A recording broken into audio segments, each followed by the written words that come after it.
రాజన్న సిరిసిల్ల జిల్లా గంభీరావుపేట మండల బాలుర బాలికల పాఠశాలతో పాటు దమ్మన్నపేట ఆదర్శ పాఠశాలలో విద్యార్థులకు సైబర్ నేరాలపై అవగాహన కార్యక్రమం నిర్వహించారు. సైబర్ కాంగ్రెస్ ప్రాజెక్టులో భాగంగా పాఠశాల నుండి సైబర్ అంబాసిడర్ గా ఎంపిక కాబడిన విద్యార్థులు గత 2 నెలలుగా సైబర్ సేఫ్టీ, సైబర్ సెక్యూరిటీలపై శిక్షణ పొందడం జరిగింది. తమ తోటి విద్యార్థులకు ఆన్లైన్ మోసాల పట్ల అవగాహన కల్పించడం జరిగింది. అలాగే ఎస్ఐ అపూర్వరెడ్డి సైబర్ నేరాలపై విద్యార్థులకు అవగాహన కల్పించారు. సైబర్ నేరగాళ్ల చేతిలో చిక్కినట్లయితే 155260 టోల్ ఫ్రీ కాల్ చేయాలని కోరారు.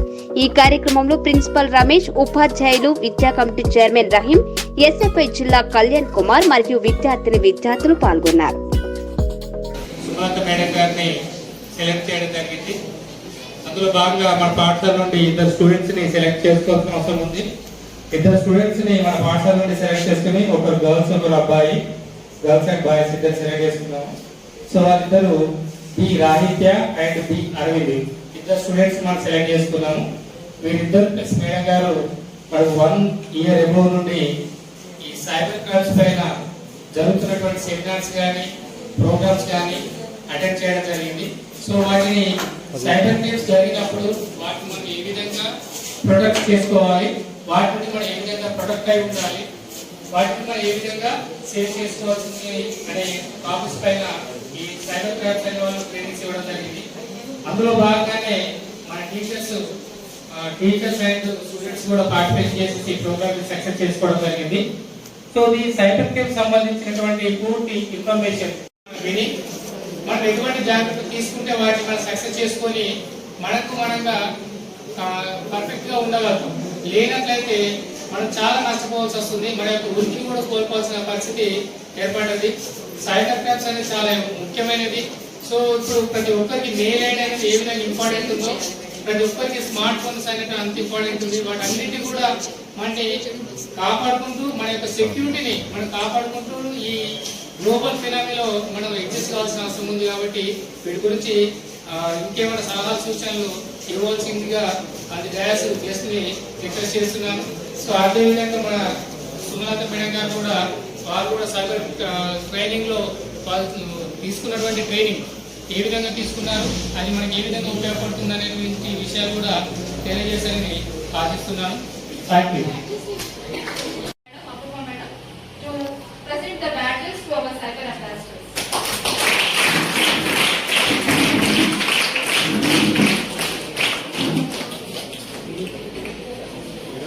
I would like to call B. Aravind of class 9 as Cyber Ambassador from our school, and he will be awarded the badge from Apurva Madam.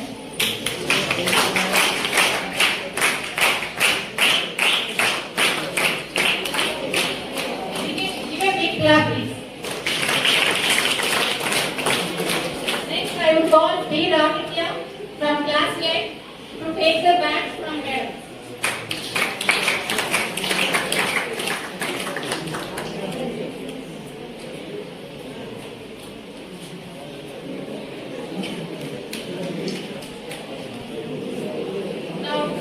Both taking by our cyber ambassadors and all the dignitaries of the time. Both promise.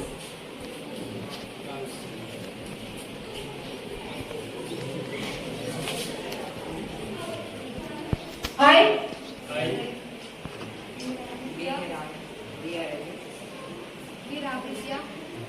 selected as cyber ambassadors from TS Model School Damanapet. Promise to actively participate in the 10 months long Cyber Congress training session.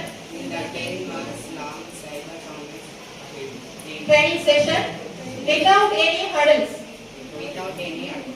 Taking this platform as an opportunity given to me, I assure to complete the training with the help of my teachers, cyber experts, NGO mentors,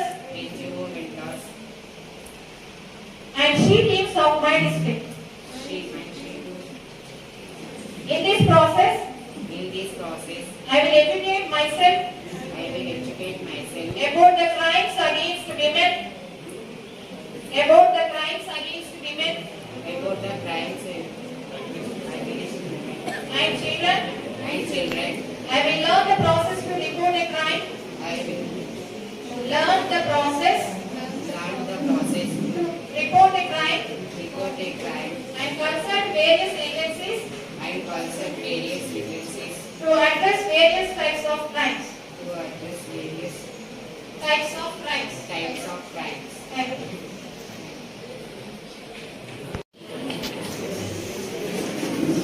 Once again, good evening to all. I am Sumalata and been appointed as the mentor teacher for these students from our school. And the training sessions have started from April of this year. And from the April, we have been attended so many Zoom sessions and training classes, which have been done online only. And we have given so many responsibilities and activities. Ambassador from our school. From the last online Zoom session conducted by Cyber Congress, I have gained so much knowledge regarding cyber crimes and how to protect ourselves and our citizens from online frauds. Today, I wish to share about the cyber crimes with my friends. Everybody thinks that only stealing one's private data is cybercrime, but in defined terms, we can say that cybercrime refers to the use of electronic devices, computers, laptops, etc. for stealing someone's data or trying to harm them using computers. Besides, it is an illegal activity that involves a series of issues ranging from theft to using your system or IP address as a tool for committing a crime. There are four major types of crimes. They are financial, privacy, hacking, and cyber terrorism. Do you know what is hacking? Hacking is if a website to cause damage or loss to the public or owner. Apart from that, they destroy or make changes in the existing website to diminish its value. Do you know what is modern day terrorism? Modern day terrorism has grown way beyond what it was 10 to 20 years ago, but cyber terrorism is not just related to terrorist organizations, but to take some person or property to the level of creating fear is also cyber terrorism. Do you know what is hacking? Stealing the money from user or account holders, likewise they store data or companies which can lead financial crimes. Also transaction are risked because of them. Every year, hackers stole lakhs and crores of rupees of businessmen and government. Do you know what is privacy? Privacy crime includes stealing your private data which you do not want to share with the world. Due to it, the people suffer a data which you do not want to share with the world. Moreover, due to it, the people suffer a lot and some over commit suicide because of these data's misuse. Today, due to high internet penetration, cybersecurity is the one of the biggest need for world. As cybersecurity threats are very dangerous to the country security. Not only the government but also the systems should spread awareness among the people to always update your system and network security systems and to the use proper antivirus so that your system and network security settings stay virus and malware free. Thank you. Good evening to all your dignitaries on the dais of the dais. This is the Rahitya of class 8. Today I feel very happy and thankful to be honored as Cyber Ambassador from our school, TS Model School and Junior College, Damanapet. From the last online Zoom session conducted by Cyber Congress, I gained so much knowledge regarding cyber crime and how to protect ourselves and our near ones from these crimes. We as Cyber Ambassadors work guide by the district cyber coordinator, Yangustan team and my guide teacher in all my activities. Today I would like to share with my friends about the cyber crime and our securities. Friends, మీ అందరికీ cyber crime అంటే తెలుసా? కంప్యూటర్ను లేదా మన cell ఫోన్ను సాధారణంగా ఉపయోగించే అన్ని రకాల నేరాలను సైబర్ క్రైమ్ అంటారు. టెక్నాలజీని ఉపయోగించే మన సీక్రెట్ డాటాను మనకు తెలియకుండానే ఈ సైబర్ నేరగాళ్లు దొంగలించబడతారు. మనకు అన్నోన్ కాల్ చేసి లేదా మెసేజ్ పంపి మీకు గిఫ్ట్ వచ్చింది అంటూ కొన్ని ఫేక్ లింక్స్ ని పంపుతారు. మనం వాటిని ఓపెన్ చేయగానే మన బ్యాంక్ అకౌంట్ డీటెయిల్స్, పాస్వర్డ్ అన్ని వాళ్ళకి వెళ్ళిపోతాయి. దీనితో మన డబ్బు వాళ్ళ చేతికి వెళ్ళిపోతుంది. అన్ని government departments, example police department, intelligence, financial లాంటి వాటిలో కూడా ముఖ్యమైన ఇన్ఫర్మేషన్ ని వీళ్ళు అక్కడి కంప్యూటర్స్ ని హ్యాక్ చేసి దేశంలో సమస్యలు సృష్టిస్తారు. ఫేస్బుక్, వాట్సాప్ లో ఫ్రెండ్ రిక్వెస్ట్ పంపి అమ్మాయిలను టార్గెట్ చేసి బ్లాక్మెయిల్ తో వారిని మానసిక క్షోభకు గురి చేస్తారు. ఇది వారి లైఫ్ ని ప్రమాదకరంగా మార్చవచ్చు. ఇలాంటి అన్ని రకాల సైబర్ నేరాలకు గురి కాకుండా జాగ్రత్తగా ఉండాలి అంటే మనము కానీ మన ఇంట్లో వాళ్ళు కానీ ఈ విధంగా నడుచుకోవాలి. ఏంటంటే మనకు వచ్చిన అన్నోన్ కాల్స్ ని జాగ్రత్తగా మాట్లాడాలి. మన ఓటీపీని, పాస్వర్డ్ ను ఎవరికి షేర్ చేయకూడదు. ఫేస్బుక్ లో, వాట్సాప్ లో మన పర్సనల్ డీటెయిల్స్ ని, ఫోటోస్ ని ఎవరికి షేర్ చేయకూడదు. అమ్మాయిలు ఒంటరిగా ఉన్నప్పుడు ఎవరైనా వారికి ఇబ్బంది పెడితే దగ్గరలో ఉన్న టీమ్ కి ఫోన్ చేయాలి. పరిచయం లేని వ్యక్తులకు మన ఫోన్ నెంబర్ డీటెయిల్స్ ఇవ్వకూడదు. మన బ్యాంక్ పాస్వర్డ్ కానీ ఇతర పాస్వర్డ్ స్ట్రాంగ్ గా ఉండాలి. ఇలాంటి జాగ్రత్తలు మనము పాటిస్తే సైబర్ నేరగాళ్లకు మనం గురి కాకుండా ఉంటాము. Thank you for the opportunity given by Cyber Congress members and guide teacher and principal sir.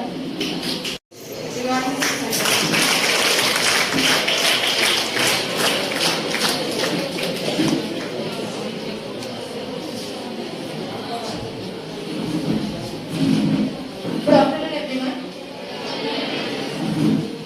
ఇప్పుడు స్టార్ట్ చేసే ముందు అందరికీ సైబర్ క్రైమ్ గురించి, సైబర్ అబారిటీస్ చెప్పడం వల్ల కొంచెం అవేర్నెస్ వచ్చినట్టుంది కదా. సైబర్ క్రైమ్ అంటే ఏంటి, సైబర్ నేరాలు అంటే ఏంటి?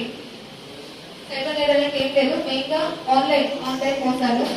ఇప్పుడు మనకి ఇంతకు ముందు నార్మల్ గా మనకు తెలిసిన దొంగతనాలు ఎట్లా, ఎవరో ఒకరు దొంగలు మన ఇంటికి వచ్చి మన ఇంట్లో పెట్టిన వస్తువులైనా డబ్బులైనా డోర్ పనులు కొడుతుంది, లేకపోతే విండోల నుంచి వచ్చి దొంగతనం చేయడం. ఇది మనకు తెలిసిన టైప్ ఆఫ్ దొంగతనం. సో ఇప్పుడు ఏంటంటే కొత్త మోడల్, ఇప్పుడు మనం డెవలప్ అయిపోతే క్రైమ్స్ కూడా డెవలప్ అవుతూనే వస్తున్నాయి. సో ఇప్పుడు మోడర్న్ టైప్ ఆఫ్ క్రైమ్ ఏంటి అంటే సైబర్ క్రైమ్. ఏంటి అంటే దీంట్లో దొంగలు మన ఇంటికి రావాల్సిన అవసరం లేదు. వాళ్ళ ఇంట్లో వాళ్ళు కూర్చుంటారు, లేకపోతే వాళ్ళ ఆఫీస్ లో వాళ్ళు కూర్చుంటారు. వాళ్ళు ఎక్కడైనా ఉండొచ్చు, మన ఇండియాలో ఉండొచ్చు, మన స్టేట్ లో ఉండొచ్చు, లేకపోతే వేరే కంట్రీలో ఉండొచ్చు. ఉండి వాళ్ళ ముందు ఒక ల్యాప్టాప్ లేకపోతే ఒక స్మార్ట్ ఫోన్ పెట్టుకుంటారు. పెట్టుకొని వాళ్ళకి జస్ట్ మన ఫోన్ నెంబర్ లేకపోతే మన డీటెయిల్స్ ఏదైనా ఉంటే సరిపోతుంది. మన దగ్గర ఒక స్మార్ట్ ఫోన్ లేకపోతే ఏదో ఒక ఫోన్ ఉంటే సరిపోతుంది. వాళ్ళు అక్కడ నుంచి మనకు ఒక SMS చేయడమో, లేకపోతే కాల్ చేసి ఓటీపీ చెప్పనడమో ఇట్లాంటివి చేస్తారు. చేసి ఇప్పుడు మన ఫోన్ నెంబర్ అనేది మన దేనికైనా అకౌంట్స్ అన్నింటికి మన ఫోన్ నెంబర్ అనేది లింక్ అయి ఉంటుంది. ఇప్పుడు ఫర్ ఎగ్జాంపుల్ చూసుకుంటే మీకు ఫేస్బుక్ అకౌంటే ఉంది, ఒక ఫోన్ నెంబర్ అడుగుతారు కదా. మీరు ఫేస్బుక్ అకౌంట్ క్రియేట్ చేసే ముందు వాట్సాప్ ఉంది, వాట్సాప్ కి కావాల్సింది ఫోన్ నెంబర్. సేమ్ అట్లనే మన బ్యాంక్ అకౌంట్ కన్నా, మన పాన్ కార్డ్ కన్నా, మన ఆధార్ కార్డ్ కన్నా అన్నిటి లింక్ అయి ఉంటుంది మన ఫోన్ నెంబర్. సో ఈ వీక్నెస్ ని వాళ్ళు అడ్వాంటేజ్ తీసుకొని, మన వీక్నెస్ ని వాళ్ళు అడ్వాంటేజ్ తీసుకొని వాళ్ళు అక్కడనే కూర్చొని మోసం చేస్తున్నారు మనల్ని. సో ఏంటంటే వాళ్ళు ఏం చేస్తారంటే బ్యాంక్ వాళ్ళు పంపినట్టు ఒక మెసేజ్ పంపిస్తారు మన ఫోన్ కి, మీ అకౌంట్ బ్లాక్ అయినాను, లేకపోతే మీ ఏటీఎం కార్డ్ ని బ్లాక్ చేస్తాము, మీ ఏటీఎం డేట్ అయిపోయినాను, లేకపోతే పాన్ కార్డ్ బ్లాక్ అయింది, లేకపోతే ఆధార్ కార్డ్ అప్డేట్ చేయండి, పాన్ కార్డ్ అప్డేట్ చేయండి, బ్యాంక్ అకౌంట్ మీరు ఇప్పుడు ఈ లింక్ క్లిక్ చేయకపోతే మీ బ్యాంక్ అకౌంట్ బ్లాక్ అయిపోతుందను. అట్లాంటివి చేసి ఒక లింక్ ఇస్తారు. లింక్ ఇచ్చి దీన్ని క్లిక్ చేసి మీరు అప్డేట్ చేసుకోండి అని చెప్పేసి చెప్తారు. సో ఆ లింక్ క్లిక్ చేస్తే మన మన ఫోన్ నెంబర్ మన అకౌంట్ కి లింక్ అయి ఉంటుంది కాబట్టి ట్రాన్సాక్షన్ అనేది అంటే డబ్బులు అనేది అట్లా వాళ్ళు దోచేసుకుంటారు అన్నమాట. సో ఇంకొకటి ఏంటంటే మనకు ఫోన్ చేసి మన ఫోన్ కి ఓటీపీ వచ్చింది చెప్పండి, ఈ ఓటీపీ చెప్పకపోతే మీ అకౌంట్ ఇప్పుడే బ్లాక్ చేస్తాము అనుకుంటూ బ్యాంక్ నుంచి ఫోన్ చేసినట్టు ఫోన్ చేస్తారు. సో మెయిన్ గా మనం గుర్తుపెట్టుకోవాల్సిన పాయింట్ ఏంటి అంటే మనకి ఎవరు కానీ బ్యాంక్ వాళ్ళు కానీ లేకపోతే ఇంకా వేరే ఆధార్ కార్డ్ అయినా పాన్ కార్డ్ అయినా వీళ్ళెవరు మనకు ఫోన్ చేసి ఓటీపీలు అడగరు, అకౌంట్ నంబర్స్ అడగరు, సివివి నంబర్స్ అడగరు. మన వాళ్ళతో మనతో పరంగా పనుంది అంటే డైరెక్ట్ వాళ్ళ ఆఫీస్కి వచ్చి పలానా పనుంది కంప్లీట్ చేసి ఆఫీస్కి వచ్చి అనుకుంటూనే అంటారు. అంతేకాని ఫోన్ల నుండి మెసేజ్ల నుండి ఎవరు కూడా ఏ కరెక్ట్ ఆథరైజ్డ్ ఎవరైనా కూడా మనల్ని అడగరు ఫోన్ల నుండి. సో మీకు అనిపిస్తుందేమో ఇప్పుడు నేను ఇవన్నీ మీకెందుకు చెప్తున్నా, మీకు అసలు బ్యాంక్ అకౌంట్స్ ఉండవు, మీరు అసలు ఫోన్సే వాడవా మీరు అనుకుంటుండొచ్చు అసలు నాకెందుకు ఇదంతా అని. సో ఏంటంటే ఇప్పుడు మీ ఇంటికి వచ్చి మీ పేరెంట్స్ ఒక్కొక్కరిని పిలిచి ఇక్కడ మాట్లాడలేము కదా. సో ఇప్పుడు మీరు తర్వాత మీకు పెద్ద తర్వాత మీకు కూడా ఇట్లాంటి సిచ్యువేషన్ ఇట్లాంటి టైప్ ఆఫ్ సిచ్యువేషన్ మీరు కూడా ఫేస్ చేస్తారు. ఇప్పుడు ప్రెసెంట్ మీ ఇంట్లో మీ పేరెంట్స్ బ్రదర్స్ సిస్టర్స్ ఎవరితో ఇట్లాంటి సిచ్యువేషన్ వస్తుంది, ఎదురైండొచ్చు, ఎదురవుతుంది. సో మీరు ఏంటంటే ఒక మీడియం అన్నమాట. ఇప్పుడు మీరు చెప్పింది మీరు నేర్చుకున్నది వెళ్ళి వాళ్ళకి చెప్తే వాళ్ళకి కూడా అవేర్నెస్ వస్తుంది. ఈ సైబర్ క్రైమ్స్ ఆన్లైన్ మోసాలకి మనం చదువుకున్నామా చదువుకోలేదా డిఫరెన్స్ ఉండదు. జస్ట్ మన బలహీనతతో వాళ్ళు ఆడుకుంటారు. ఇట్లా జస్ట్ మనం చూసుకోకుండా అదేదో మెసేజ్ వచ్చింది అని చెప్పేసి టక్కున తీసుకొచ్చి టక్కున పోతాయి పైసలు కూడా. సో అది ఒకటి మీ పేరెంట్స్ అయినా లేకపోతే మీ ఇంట్లో వాళ్ళకి ఎవరికైనా తెలియని వాళ్ళకి దీని గురించి మీరు అవేర్నెస్ క్రియేట్ చేయాలి. వాళ్ళకి మీ పేరెంట్స్ కి, మీ ఇంటి పక్కన వాళ్ళకి, మీ బ్రదర్స్ కైనా సిస్టర్స్ కైనా మీ చుట్టాలకైనా ఎవరికైనా ఇట్లాంటి టైప్ ఆఫ్ మోసాలు జరుగుతున్నాయి, మీరు ఇట్లా చేయొద్దు అని చెప్పేసి ఒక అవేర్నెస్ ఒక అవగాహన కల్పించాలి వాళ్ళకి. ఎందుకంటే వాళ్ళకి మీలాగా ఆపర్చునిటీ ఉంటుంది ఒక స్కూల్కి వచ్చి చదువుకొని ఇప్పుడు నేర్చుకోవడానికి. ఎవరి పనులలో వాళ్ళు ఇంట్లో బిజీగా ఉంటారు. సో మీరు వాళ్ళకి చెప్తూ ఉండాలన్నమాట ఇట్లాంటివి జరుగుతాయమ్మా ఇట్లా చేయొద్దు అనుకుంటూ. సో అది ఎవరు ఫోన్ మెసేజ్ పంపించి లింక్ క్లిక్ చేయమన్నా లేకపోతే ఎవరు ఫోన్ చేసి ఓటీపీ చెప్పమన్నా కూడా ఇట్లా చెప్పొద్దు. అట్లాంటివి ఏమైనా సిచ్యువేషన్స్ వస్తే వెంటనే 155-260 అని ఒకటి సైబర్ క్రైమ్ కి టోల్ ఫ్రీ నెంబర్ ఉంటుంది. 155-260 దానికి ఫోన్ చేయొచ్చు. ఒకవేళ క్లిక్ చేసి అమౌంట్ ఏమైనా పోతే వెంటనే సైబర్ క్రైమ్ వాళ్ళు దాన్ని రిజిస్టర్ చేస్తారు, చేసి మళ్ళీ మాకే పంపిస్తారు, పోలీస్ స్టేషన్ కే పంపిస్తారు. సో ఇది మీరు కొంచెం అవేర్నెస్ తెచ్చుకోవాలి. తర్వాత ఫ్యూచర్ లో మీరు నేర్చుకుంటారు కాబట్టి దీని గురించి మీరు అవేర్నెస్ తెచ్చుకోవాలి. మీ పేరెంట్స్ కి మీ ఇద్దరు వాళ్ళకి కూడా అవేర్నెస్ క్రియేట్ చేయాలి. ఇంకొకటి ఇప్పుడు మీకు నేను చెప్పాల్సింది ఏంటి అంటే ఇప్పుడిప్పుడే మీ అందరికి స్మార్ట్ ఫోన్స్ వస్తూ ఉంటాయి. ఆన్లైన్ క్లాసెస్ అనో లేకపోతే ఇంకా 9th క్లాస్ 10th క్లాస్ వచ్చిన నాకు ఫోన్ కావాలన్నా స్మార్ట్ ఫోన్ తీసుకుంటారు. సో ఖచ్చితంగా వాట్సాప్ అనేది ఇంపార్టెంట్. ఏంటంటే కమ్యూనికేషన్ గుడ్ కమ్యూనికేషన్ కావచ్చు, బ్యాడ్ కమ్యూనికేషన్ కావచ్చు. వాట్సాప్ ఇన్స్టాల్ చేసుకుంటారు, ఫేస్బుక్ ఒకరు యూస్ ఉంటారు, అకౌంట్ క్రియేట్ చేసుకుంటారు, ఫేస్బుక్ అయినా ఇన్స్టాగ్రామ్ అయినా ట్విట్టర్ అయినా ఏదైనా. సో ఇట్లాంటివి మీరు చేసే ముందు కొన్ని గుర్తుపెట్టుకుంటే సరిపోతుంది.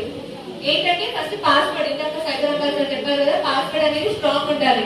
ఇప్పుడు జస్ట్ మీ పేరు పక్కన @ పెట్టేసి మీ డేట్ ఆఫ్ బర్త్ లేకపోతే మీ ఫేవరెట్ కలర్ లేకపోతే మీ మదర్ పేరు ఫాదర్ పేరు ఇట్లాంటివి సింపుల్ పాస్వర్డ్స్, వేరే వాళ్ళు గెస్ట్ చేసేలా ఉండదు. పాస్వర్డ్స్ అనేవి స్ట్రాంగ్ పాస్వర్డ్స్ ఉండాలి.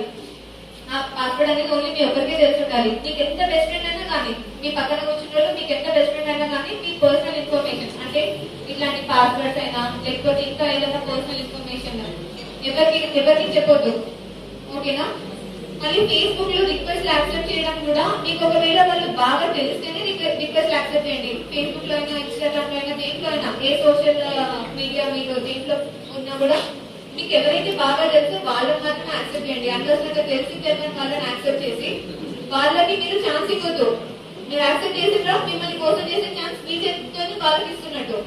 వాళ్ళు ఫస్ట్ మీతో బాగా మాట్లాడతారు, బాగానే మాట్లాడతారు, మీరు అంతా చిన్నపిల్లలు తెలిసి తెలియని ఏది ఇది చేస్తే కరెక్టా కాదా అని చెప్పేసి ఆలోచిస్తారు. మీకు కరెక్ట్ అనిపిస్తుంది కానీ మీ ఏజ్ అట్లాంటిది ఈజీగా అట్రాక్ట్ అవుతుంది దేనికైనా. సో ఏంటంటే ఏదైనా పని చేసే ముందు ఒకరు ఆలోచించండి అది కరెక్టా కాదా నేను చేసే పని. ఇప్పుడు ఒకరి రిక్వెస్ట్ యాక్సెప్ట్ చేస్తే 100% రిక్వెస్ట్ యాక్సెప్ట్ చేస్తే అది కరెక్టా అని నాకు తెలుసా, ఒకవేళ యాక్సెప్ట్ చేస్తే ఏం ప్రాబ్లమ్స్ వస్తాయి, యాక్సెప్ట్ చేయకపోతే ఏంట్లా అని చెప్పేసి. ఒకవేళ వాళ్ళు యాక్సెప్ట్ చేసిన తర్వాత వాళ్ళు ఏమైనా మెసేజెస్ చేసి మిమ్మల్ని పర్సనల్ ఇన్ఫర్మేషన్ వ్యక్తిగత సమాచారం అడిగినా లేకపోతే మీ ఫోటోస్ అడిగినా ఇంకేమైనా డీటెయిల్స్ అడిగినా మీరు వెంటనే పంపించకుండా జాగ్రత్తగా ఉండాలి. ఏదైనా మన జాగ్రత్త ఉంటే సరిపోతుంది, వేరే వాళ్ళకి అవకాశం ఇవ్వదు. ఎందుకంటే మనమే వాళ్ళకి అవకాశం ఇస్తున్నాం, వాళ్ళే మనల్ని కావాలని మోసం చేస్తలేరు, మనం లొంగిపోతుంది వాళ్ళు మనల్ని మోసం చేస్తారు. సో సో అది ఏదైనా కూడా మీరు స్ట్రాంగ్ ఉండాలి, మీకు అవేర్నెస్ కరెక్ట్ ఉండాలి. మీకు అవేర్నెస్ కరెక్ట్ ఉంటే ఎవరు కూడా మిమ్మల్ని మోసం చేయలేరు. సో అది స్ట్రాంగ్ ఉండాలి. ఫస్ట్ ఎట్లాంటి సిచ్యువేషన్ ఎదురైనా కూడా ఫేస్ చేస్తామన్నట్టు ఫస్ట్ మీరు స్ట్రాంగ్ ఉండాలి. సో అమ్మాయిలు చాలా మంది ఉన్నారు, మీకు ఎటువంటి ప్రాబ్లమ్స్ వచ్చినా, ఎవరి నుండి ప్రాబ్లమ్స్ వచ్చినా, అది మీ ఫ్రెండ్సే కావచ్చు, లేకపోతే ఇంకా వేరే ఎవరైనా హెరాస్ చేస్తున్నా, మీ ఇంట్లో ఏదైనా ప్రాబ్లమ్ ఉన్నా, ఏదైనా కూడా మీరు షేర్ చేసుకోండి. అది మీ ఫ్రెండ్స్ కి షేర్ చేసుకుంటారో, లేకపోతే మీ టీచర్స్ కి చేసుకుంటారో, మా దగ్గరకు వచ్చి చేసుకుంటారో మీ ఇష్టం. కానీ ఏది కూడా మీ మనసులో మీరు పెట్టుకొని బాధపడద్దు. ఎందుకంటే అది పెరుగుతూ ఉంటుంది. బాధ అనేది ఒకదాన్ని వచ్చి పెరుగుతూ ఉంటే దేనికి లీడ్ చేస్తానో తెలియదు. సో మీరు ఏదన్నా కూడా షేర్ చేసుకోండి. ఎవరైనా ఏం ప్రాబ్లమ్స్ అయినా, ఎవరైనా హెరాస్ చేస్తున్నా, ఎవరైనా మీతో మిస్బిహేవ్ చేసినా, ఇంకేమైనా జరిగినా కూడా మీరు వెంటనే షేర్ చేసుకోండి. పోలీస్ స్టేషన్ అనేది ఓపెన్ ఉంటుందమ్మా. ఇప్పుడు మన దగ్గర ఉన్న లాస్, చట్టాలన్నీ కూడా చాలా మటుకు అమ్మాయిలని భద్రంగా ఉంచాలని ఉంటాయి చట్టాలు అనేవి. సో మీరు కనుక స్టేషన్కి వచ్చి మేడం నాకు ఈ బాధ ఉంది, లేకపోతే నన్ను పలానా వెబిట్లో వేస్తున్నాడు అని అంటే మాత్రం ఖచ్చితంగా వాళ్ళకి శిక్ష, వాళ్ళ పనిష్మెంట్స్ ఏదైతే ఉంటాయో అవి సివియర్ గా ఉన్నాయి మన లాస్ లో. సో మీరేం బాధపడాల్సిన అవసరం లేదు. ఇట్లా ఎవరైనా టీస్ చేసి ఏం చేసినా కూడా మీరు ఓపెన్ ఉండొచ్చు. మా దగ్గర ఓపెన్ గా రావచ్చు, 100కి కాల్ చేయొచ్చు, లేకపోతే డైరెక్ట్ స్టేషన్ కావచ్చు, లేకపోతే మీ ఫ్యామిలీ కన్నా చెప్పొచ్చు ఏదన్నా కూడా. అండ్ ఇప్పుడు ఏజ్ ఎట్లా అంటే మీరు ఆల్మోస్ట్ 9th 10th క్లాస్ వాళ్ళు 14, 15, 13 ఈ ఏజ్ లో ఉంటారు టీన్.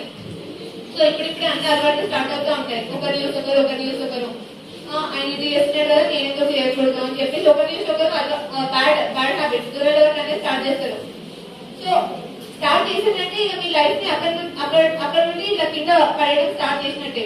సో మీరు ఏదైనా ఉంటే ఇప్పటి నుంచి ఒక అంబిషన్, ఒక గోల్ పెట్టుకొని నేను పలానా అవ్వాలి, నేను ఇట్లా ఉండాలి అని చెప్పేసి అట్లా మీరు ఇంకొక న్యూస్ ఇన్స్పైర్ అవ్వండి. కానీ ఆయన తాగుతున్నాడు కదా నేను ఎందుకు తాగదు, ఆయన తిరుగుతున్నాడు కదా నేను ఎందుకు తిరగదు, ఆయన పండుగ కదా నాకెందుకు లేదు, ఆయన స్మార్ట్ ఫోన్ ఉంది, ఆయన 20,000 ఫోన్ ఉంది నాకెందుకు లేదు, ఇట్లాంటివి అనేది ఉండదు.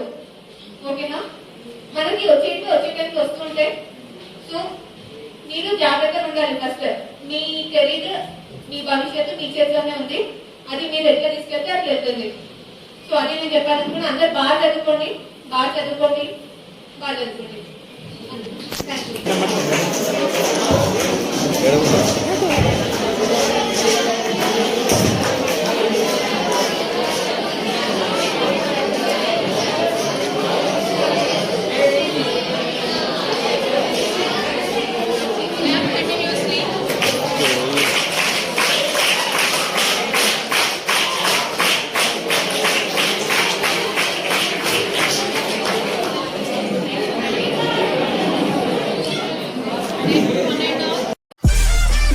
మరిన్ని అప్డేట్ కోసం చూస్తూనే ఉండండి VCM news, voice of common man.